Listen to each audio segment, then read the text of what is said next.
Hello, my dear friends.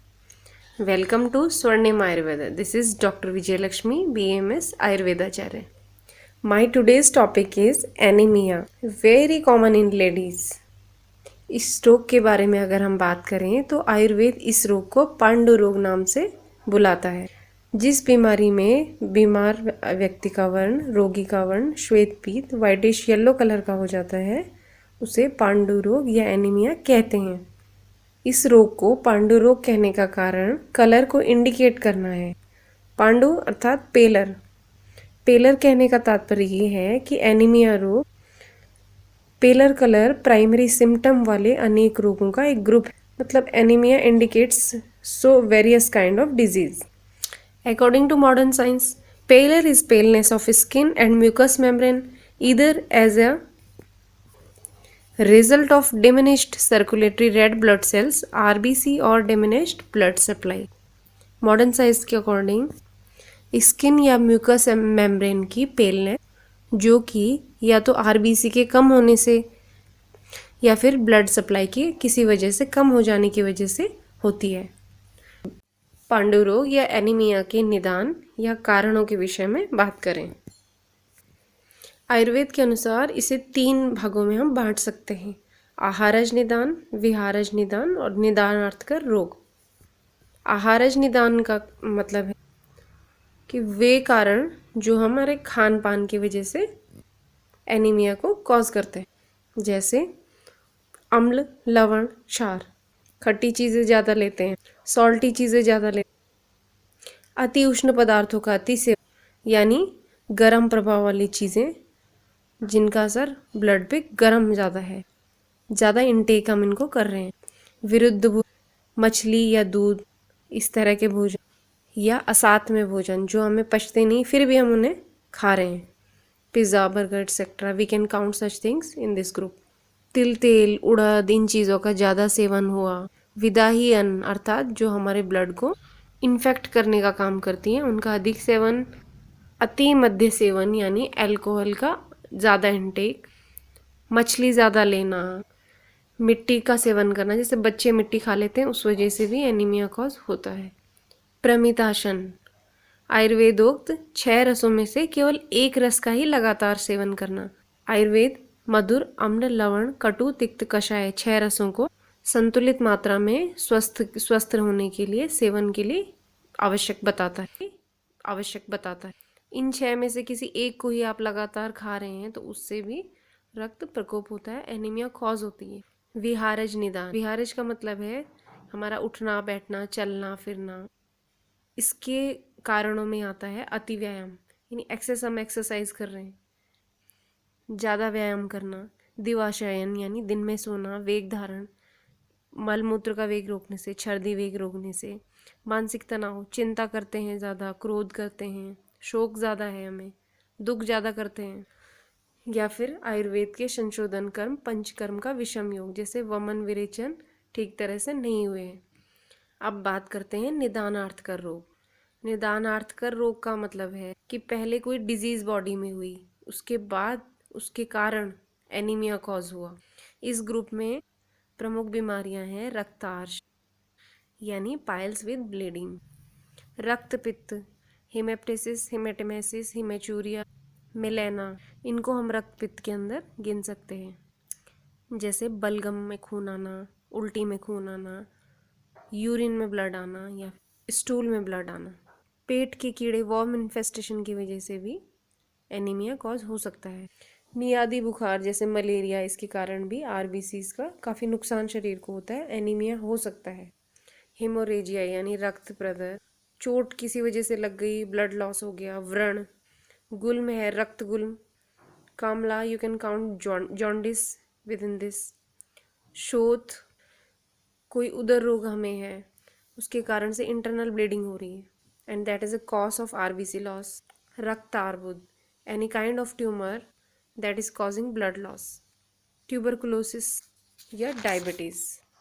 According to modern science anaemia के causes के बारे में अगर हम बात करें तो excessive blood loss, haemorrhages, impaired red cell formation caused by thalassemia that is hereditary, iron और फॉलिक एसिड डेफिशिएंसी, प्रोटीन माल न्यूट्रिशन, प्रोटीन बॉडी को सही से नहीं मिल रहा है, आरबीसी फॉर्म नहीं हो पा रही, any kind of infection, inflammation, renal, hepatic failure, kidney failure हो गया, लीवर सही से काम नहीं कर रहा है आपका, विटामिन बी12 डेफिशिएंसी, मेटास्टेटिक और malignant diseases, cancer, aplastic anaemia, bone marrow disorders जिनमें बोन मैरो आरबीसी फॉर्म नहीं कर पा रही, या फिर ड्रग इंड्यूस्ड एनीमिया, आप किसी तरह का मेडिकेशन कोई ऐसा ले रहे हैं जो कि आरबीसी बनने में बाधा पहुंचा रहा है।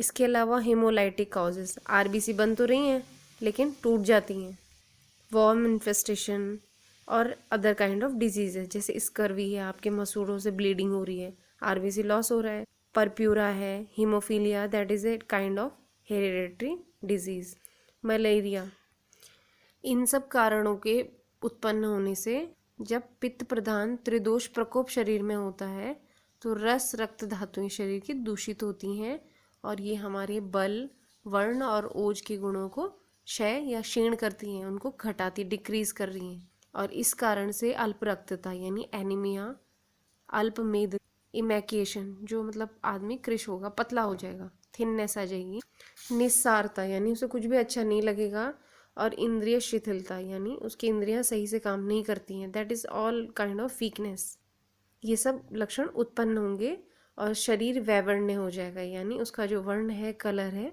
पेलर हो जाता है। वात पित्त में अगर हम एनीमिया को, पांडु रोग को वर्णित करें, वातज, पित्तज, कफज, सन्निपातज, और एक होता है मृदुभक्षण, यानी आपने मिट्टी खाई, जैसे बच्चे मिट्टी खाते हैं तो इस वजह से उसके साथ हेलमिंथिक या फिर वॉर्म इन्फेस्टेशन होती है, दैट कॉजेज एनीमिया। आयुर्वेद लक्षणों से पहले पूर्व रूप की बात करता है, जिनको हम प्री क्लिनिकल स्टेजेस या प्रोडॉर्मल सिम्टम्स कह सकते हैं। इनमें प्रमुख है palpitation, dryness of skin, no sweating, fatigue, fissuring of skin यानी स्किन फटेगी जगह जगह, excessive salivation, inertia in body यानी शरीर कुछ काम करने को नहीं इच्छा करेगी, डिज़ायर टू ईट क्ले, मिट्टी खाने की इच्छा होगी, स्वेलिंग अराउंड आइज, अक्षिकूट शोथ, शोथ यानी आंखों के चारों तरफ स्वेलिंग होगी, येलोनेस ऑफ यूरिन या स्टूल, इंडाइजेशन। आइए आप इसके सिम्टम्स के बारे में बात करें।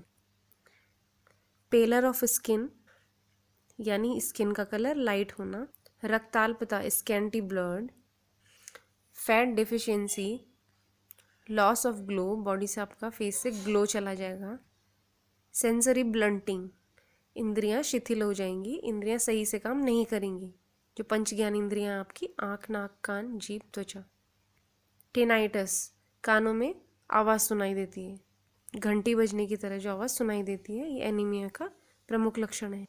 वीकनेस, इंडाइजेशन, एनोरेक्सिया, आपकी खाने की इच्छा नहीं होगी, फैटिग, थकान लगेगी, वर्टाइगोज, आपके चक्कर आने शुरू हो जाते हैं, फीवर, एक्सर्शनल डिस्निया यानी जब भी आप कोई काम करेंगे तो सांस फूलता है, swelling around eyes, fall of hair, बाल झड़ेंगे, एवर्शन टू कोल्ड, ठंड बहुत लगेगी, ठंड से बिल्कुल दुश्मनी सी महसूस होती है, एक्सेसिव स्लीप, बिल्कुल थकावट के कारण बहुत नींद आई, एक्सेसिव सेलाइवेशन, लार बहुत निकलती है, फीबल स्पीच, आपका जो टोन है बात करने का बहुत धीमा हो जाएगा, ताकत नहीं होगी तो वो तो धीमा होना है, पिंडिकोद्वेष, क्रैम्प्स इन काफ मसल्स, पैरों के पीछे जो होती हैं पिंडलियाँ उनमें दर्द होता है। इतने लंबे टाइम से एनीमिया रहने के बाद इसमें जो है कॉम्प्लिकेशन भी बनने लगती हैं। इन कॉम्प्लिकेशन के अंदर आते हैं एनोरेक्सिया, खाने की इच्छा नहीं होगी, एक्सेसिव थर्स्ट होगा, vomiting, fever, headache, indigestion, emaciation, बहुत कमज़ोर हो जाएगा, feeble voice, fainting, malaise, cardiac pain, exertional diarrhoea, cough, burning sensation और हॉर्शनेस ऑफ वॉइस।